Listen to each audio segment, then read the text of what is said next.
우여곡절 끝에 빼앗긴 여호와의 괴는 다시 이스라엘로 돌아왔습니다. 그리고 이스라엘 백성들은 여호와 하나님만을 간절히 사모하는 신앙을 가지게 됐습니다. 오늘 본문 앞쪽에는 2절은 이렇게 말씀하지요. 괴가 기럇 여아림에 들어간 날부터 20년 동안 오래 있은지라 이스라엘 온 족속이 여호와를 사모하니라 말씀하고 있습니다. 블레셋에게 빼앗겼던 여호와의 괴가 기럇 여아림에 있었던 아비나답의 집에 있었을 때 이스라엘 백성들은 하나님을 사모했습니다. 신앙의 회복은 바로 하나님을 사랑하는 마음에서부터 출발한다라고 하는 것을 잊지 말아야 한다는 것이죠. 이스라엘의 지도자였던 사무엘은 이스라엘 백성들이 하나님 앞에서 회개하는 것이 필요하다라고 하는 것을 역설했습니다. 그들이 회개해야 할 가장 중요한 죄가 무엇이었습니까? 그것은 바로 그들이 가지고 있었던 혼합주의 신앙이었습니다. 3절을 보시죠. 사무엘이 이스라엘 온 족속에게 말하여 이르되 만일 너희가 전심으로 여호와께 돌아오려거든 이방신들과 아스다롯을 너희 중에서 제거하고 너희 마음을 여호와께로 향하여 그만 섬기라. 그리하면 너희를 블레셋 사람의 손에서 건져내시리라. 이렇게 말씀하고 있습니다. 돌아오려거든이라고 하는 히브리어 단어 샤빔이라고 하는 말은 히브리어 분사형으로 쓰이고 있습니다. 이게 의미하는 게 뭐냐 하면 행동에 지속성이 있어야 된다는 것이고요, 또 임박성이 필요하다라고 하는 것입니다. 다시 말씀드리면 하나님께 회개하려면 즉각적으로 해야 된다라고 하는 것이고요, 그 회개한 상태가 오래도록 지속되어야 한다라고 하는 뜻입니다. 사무엘은 이스라엘에 가진 신앙의 근본적인 문제가 하나님도 섬기고 이방신들과 아스다롯도 섬긴 것이었다, 이렇게 지적하고 있습니다. 이런 혼합주의 신앙을 가진 것으로는 하나님께 복을 받을 수가 없다는 것이죠. 그래서 이방신들을 즉각적으로 버리고 오직 여호와 하나님만 섬기는 신앙을 계속해서 유지할 것을 이야기하고 있습니다. 그래서 사무엘은 그들이 모든 이방신들을 다 제거해야 된다, 이렇게 이야기했고요, 오직 하나님만 섬길 것을 요청했습니다. 그래서 4절의 말씀 보시면 이스라엘 백성들은 사무엘의 말에 순종해서 바알들과 아스다롯을 제거하고 여호와만 섬겼다, 이렇게 말씀하고 있습니다. 여러분, 지금 우리도 잘못된 혼합주의 신앙을 버려야 됩니다. 우리가 하나님만 의지하는 것이 아니라 세상적인 소유와 권력도 함께 의지하고 있는 것은 아닙니까? 어떤 분들은 교회도 다니면서 점도 치고 다른 종교도 믿는 경우가 있습니다. 기독교 신앙을 가지고 있다 이렇게 말하면서도 하나님을 섬기는 모습이나 신앙생활을 하는 모습은 성경적이기보다는 무속신앙이나 유교적인 전통을 따르고 있기도 합니다. 우리는 이런 혼합주의 신앙을 완전히 제거해야 되고요, 오직 하나님만 경외하고 섬기는 신앙인들이 되어야 한다는 것이죠. 사무엘은 이스라엘 백성들에게 미스바로 모이라 이렇게 요청했습니다. 5절을 보십시오. 사무엘이 이르되 온 이스라엘은 미스바로 모이라. 내가 너희를 위하여 여호와께 기도하리라 말씀하고 있습니다. 사무엘은 영적 회복과 회개를 위해서 미스바로 모이라 이렇게 말했습니다.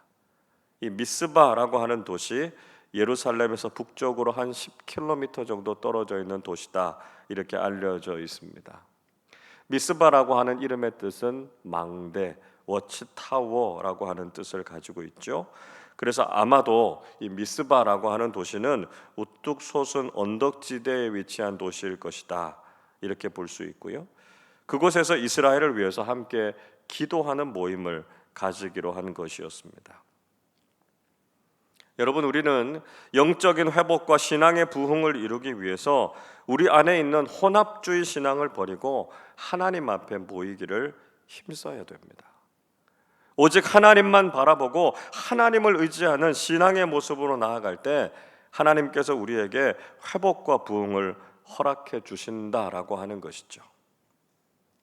지금 이 시대는 점점 모이기를 힘들어하고요, 하나님 앞에 나오지 못하도록 방해하는 것들이 너무나 많습니다. 코로나 상황이 그랬고요, 우리의 바쁜 일상들이 또 그렇지 않습니까? 그럴수록 우리는 더욱 모이기를 힘쓰는 그리스도인들이 되어야 한다는 것이죠. 히브리서 10장 25절은 이렇게 말씀합니다. 모이기를 패하는 어떤 사람들의 습관과 같이 하지 말고 오직 권하여 그날이 가까움을 볼수록 더욱 그리하자 말씀하고 있습니다. 좀처럼 모이지 않으려고 하는 시대 속에서 우리는 거룩한 공동체로 함께 모여서 하나님께 예배하고 기도해야 된다는 것이죠.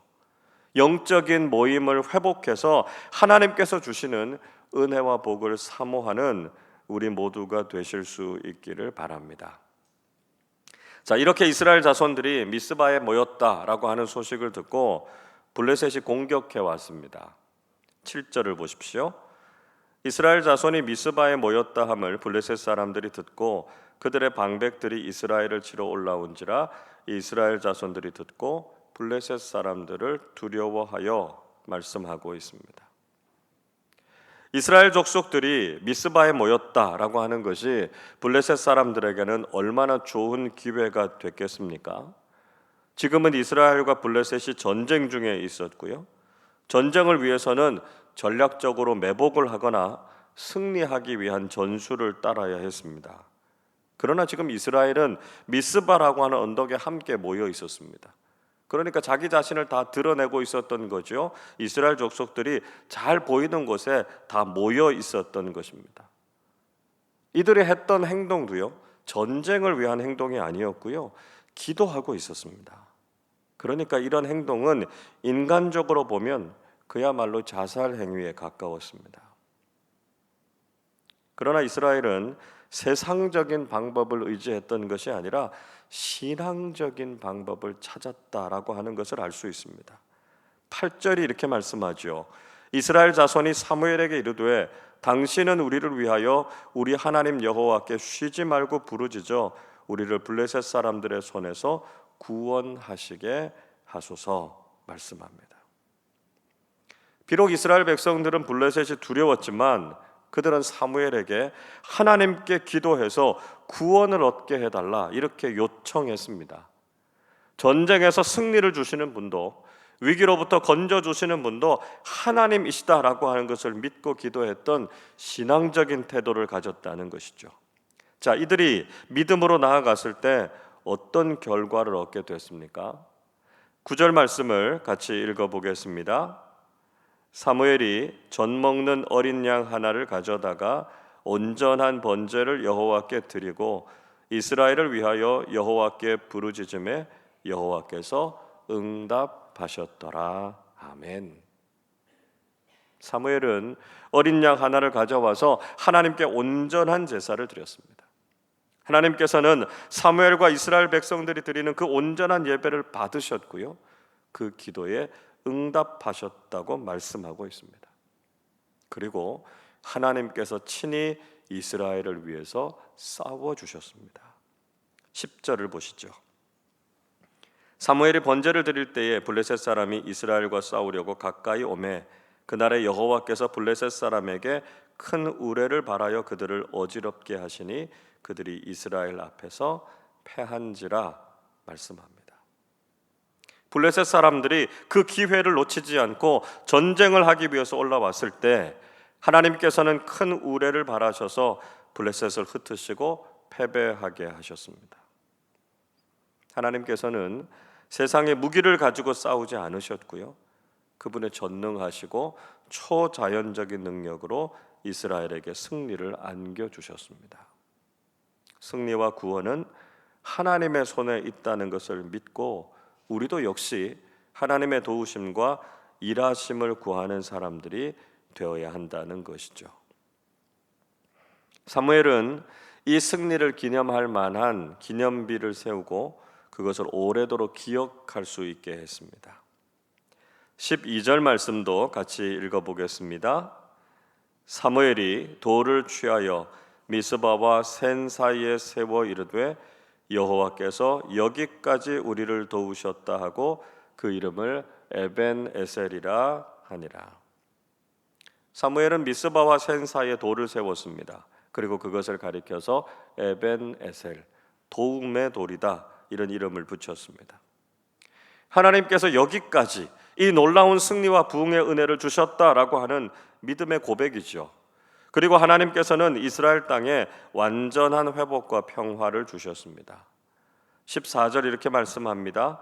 블레셋 사람들이 이스라엘에게서 빼앗았던 성읍이 에그론부터 가드까지 이스라엘에게 회복되니 이스라엘이 그 사방 지역을 블레셋 사람들의 손에서 도로 찾았고 또 이스라엘과 아모리 사람 사이에 평화가 있었더라 말씀하고 있습니다. 이스라엘은 그동안 블레셋에게 빼앗겼던 에그론부터 가드까지의 땅을 회복하게 됐습니다. 그리고 이스라엘과 아모리 사람들 사이에 전쟁이 그쳤고요, 평화와 안식이 찾아왔습니다. 하나님께서는 인간적인 방법을 넘어서 완전한 회복과 평화를 허락해 주시는 분이시다라고 하는 것이죠. 이스라엘 백성들이 출애굽을 할 때도 하나님께서는 그들을 해변길로 인도하지 않으시고 홍해길로 인도하셨습니다.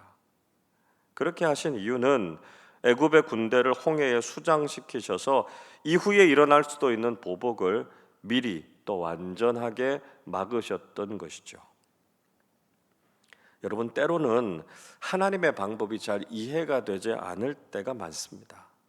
그러나 하나님의 방법은 우리의 생각을 뛰어넘고요, 훨씬 탁월하고 완전한 것이다 라고 하는 것을 우리는 기억해야 한다는 것이죠. 여러분, 지금 우리가 맞이하고 있는 위기는 인간적인 방법이나 세상적인 관점에서는 절대로 해결할 수 없습니다. 지금 우리는 영적인 회복과 부흥을 구하는 사람들이 되어야 합니다. 우리 안에 있는 잘못된 혼합주의 신앙을 버리고 오직 여호와 하나님만 사모하고 사랑하는 신앙을 가져야 합니다. 세상의 다른 것도 함께 사랑하고 의지한다라고 하는 것이 아니라 오직 하나님만이 우리의 도움이시다라고 하는 것을 고백하는 믿음을 가져야 된다는 것이죠. 그때 하나님께서 우리를 반드시 도우실 것이고요, 세상이 알 수 없는 놀라운 승리와 평화를 우리의 삶에 허락해 주실 것입니다.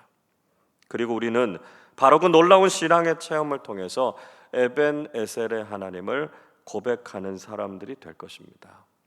오늘도 우리의 삶의 자리에서 하나님의 도우심과 일하심을 경험하시고 그 놀라운 하나님을 찬양하고 높여드리는 믿음의 삶을 살아가시기를 주님의 이름으로 축원합니다.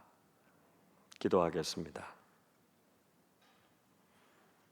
전능하시고 자비하신 아버지 하나님, 늘 저희들의 삶에 참된 도움이 되시고 영적인 승리를 허락해 주시니 감사를 드립니다. 저희들이 하나님과 세상을 동시에 섬겼던 혼합주의 신앙을 버리게 하시고 영적 미스바로 모이기를 힘쓰게 하셔서 하나님께서 주시는 부흥과 회복의 은혜를 경험하게 해 주옵소서. 하나님만이 우리의 도우심임을 고백하게 하시고 믿음으로 담대하게 나아가서 영적 승리를 경험하게 해 주시옵소서. 그래서 날마다 우리의 삶 속에서도 에벤에셀의 하나님을 경험하게 해 주옵소서.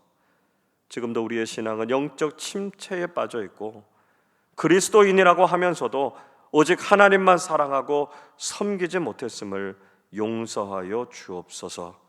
우리 모두가 영적으로 결단하게 하시고 하나님 앞에 회개하게 하셔서 새로운 신앙의 부흥과 영적 회복을 경험하게 해 주옵소서. 감사드리며 우리 주님 예수 그리스도의 이름으로 기도하옵나이다. 아멘.